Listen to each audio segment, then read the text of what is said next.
whether the president is considering additional measures against Europe and Brazil, not just for censorship, but also for preventing political candidates from actually competing in elections.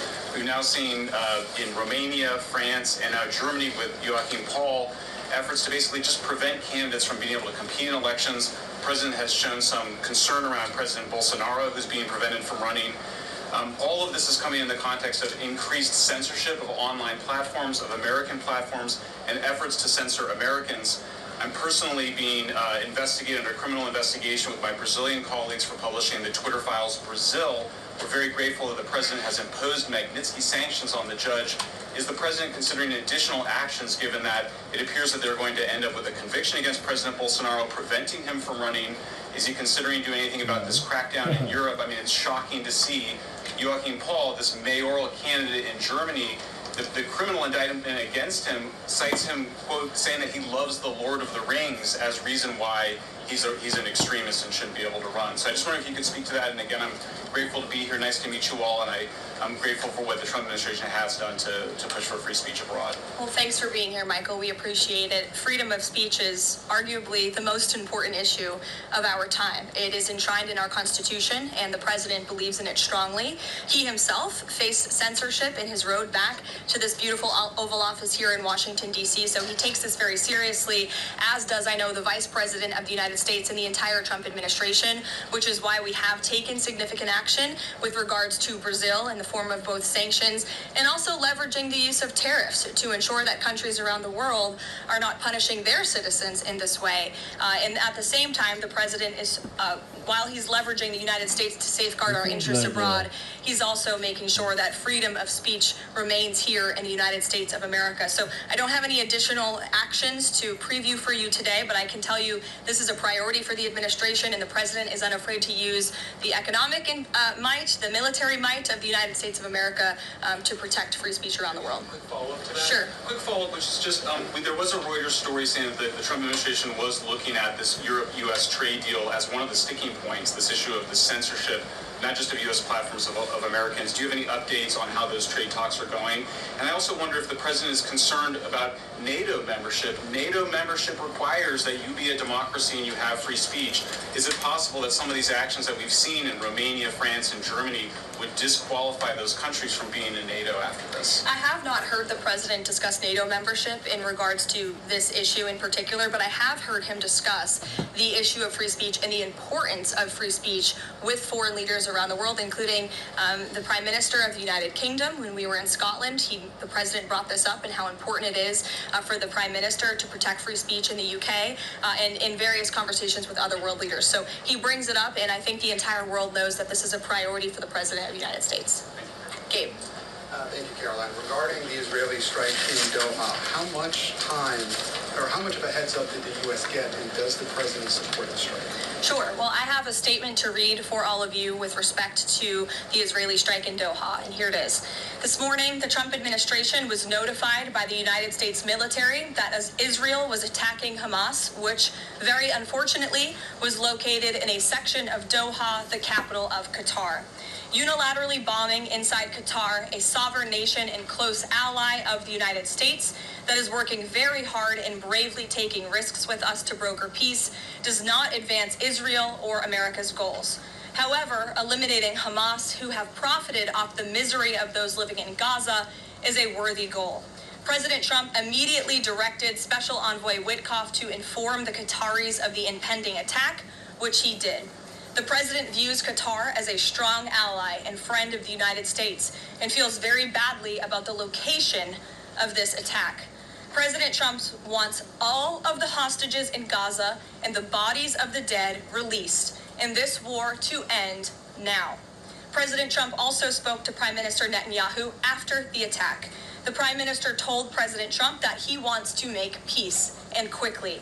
President Trump believes this unfortunate incident could serve as an opportunity for peace. The president also spoke to the Emir and Prime Minister of Qatar and thanked them for their support and friendship to our country. He assured them that such a thing will not happen again on their soil. To be clear, the president disagrees with the location of the strike and that he passed that along to Prime Minister Netanyahu. The president just confirmed that in the statement that I just read to you, which I spoke with him about before coming out here. Caroline, Jackie. Thank you, Caroline. So is the president upset with Netanyahu now? The president made his thoughts and concerns about this very clear, and he spoke again both to Prime Minister Netanyahu and also the Emir and the Prime Minister of Qatar after this attack. And the president has always made it very clear that he wants peace in the Middle East, just like he sought that and accomplished that in his first term. He expects all of our allies and friends in the region, that includes both Qatar and Israel, to seek peace as well. And he wants to see that happen, and he's working with all of our allies in the region to get that done. Are there any consequences, so to speak, for Netanyahu doing this, as it sounds, against the president's wishes, or at least his belief that it was appropriate? Is there going to be any directive from the president to Netanyahu in terms of what's allowed in the future? And also, is there any concern this could jeopardize the Abraham Accords? Look, that's a decision only the president can make. With respect to your first question, to answer your second question, as you heard from the president, he said he believes that this can serve as an opportunity for peace, and he's still actively and aggressively pursuing it with all of our allies and partners in the region. Jennifer. Just to follow up on that, Caroline, are you able to say how often the president spoke to the Prime Minister of Israel before this? Because that's one question. And then what did he mean on Sunday when he posted, "I've given my last warning to Hamas," etc.? He wasn't talking about this strike on Doha? No, he was not. As I told you, the Trump administration was notified by the United States military that Israel was attacking Hamas, and the president spoke to the Prime Minister after the attack, as well as, again, the Emir and the Prime Minister of Qatar. And I know Secretary Rubio and Special Envoy Witkoff were present for that call with the Qataris as well.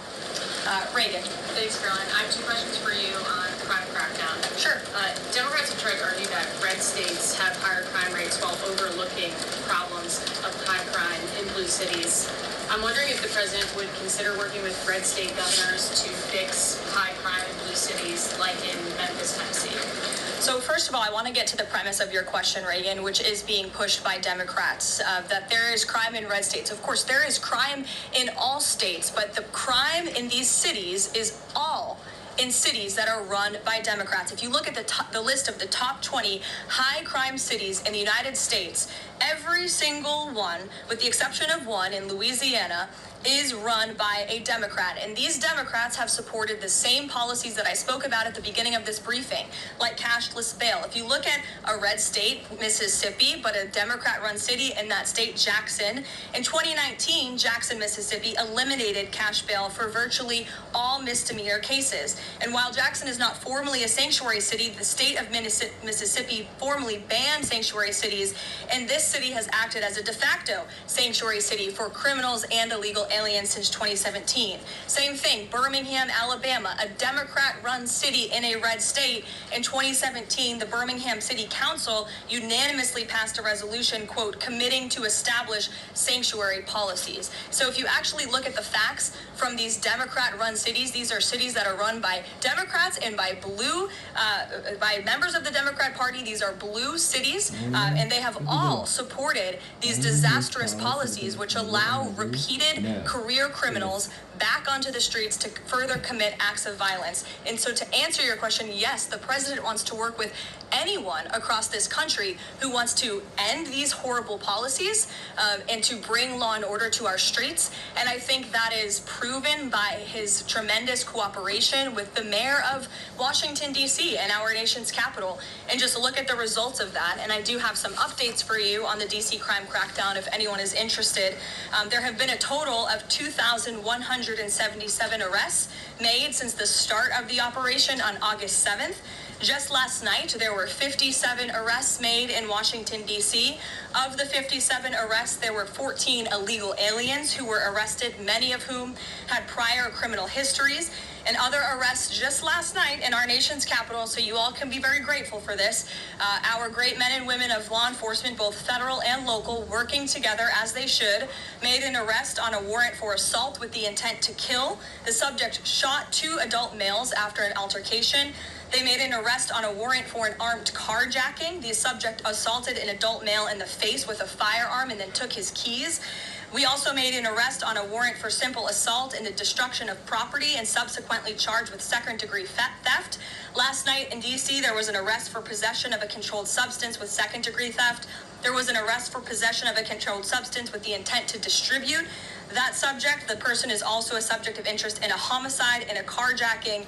Last night in D.C., we also arrested a felon in possession of a firearm who was carrying that firearm without a license. So these are the career criminals. These are the bad guys that we are picking up in Washington, D.C. every day. The president would love to do this in every Democrat-run city across the country, and he hopes that more Democrats will call the White House to allow us to help them. One more that's DC specific. Congress is poised to not extend Trump's federalization of the DC police. Mayor Bowser signed the executive order formalizing cooperation with federal forces. You just mentioned all the success that the operation has had. Does the White House believe that the Mayor Bowser's action is enough to continue the crime crackdown? We are very grateful for the mayor's cooperation in this effort, and we look forward to continuing to work with her and the Metropolitan Police Department. Bloomberg. Thanks, Caroline. The president says, he'll plan to speak with Putin soon. Can we expect a phone call between the two leaders this week?